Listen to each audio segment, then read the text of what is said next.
On les surnomme les chasseurs d'héritiers. Ces généalogistes sont chargés de retrouver des héritiers lors d'un décès quand ces derniers ne sont pas connus.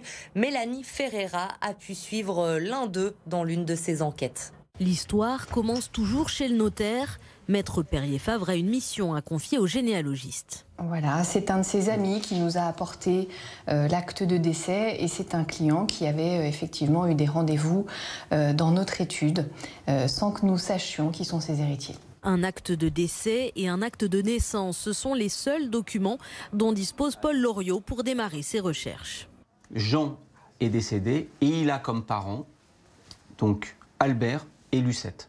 On part d'un acte de décès, de 3 informations et on se dit qu'est-ce qu'on va trouver. Alors on va chercher, alors là on va essayer de trouver des enfants, puis on trouve pas d'enfants, puis on trouve pas de frères et sœurs, puis pas d'oncles et tantes, puis pas de cousins germains. Puis à un moment on dit ah, même nom de famille, hop, ils ont en commun les grands-parents ou les arrière-grands-parents, bingo, un héritier. Et l'héritière, Paul a fini par la trouver. Il s'agit de Marinette, une cousine éloignée de Jean.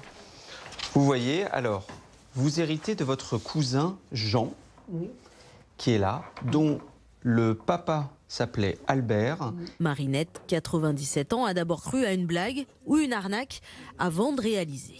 D'abord, je ne savais pas de qui j'héritais, parce que je voyais... Et quand j'ai su, j'ai plutôt cru qu'il y avait des dettes.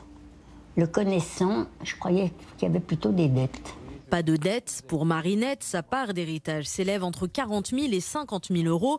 Mais une fois payés les droits de succession à l'État et la commission du généalogiste, cette Lyonnaise devrait recevoir entre 10 000 et 15 000 euros. Pour Paul et ses équipes, la chasse aux héritiers continue. Son cabinet traite près de 1000 dossiers par an.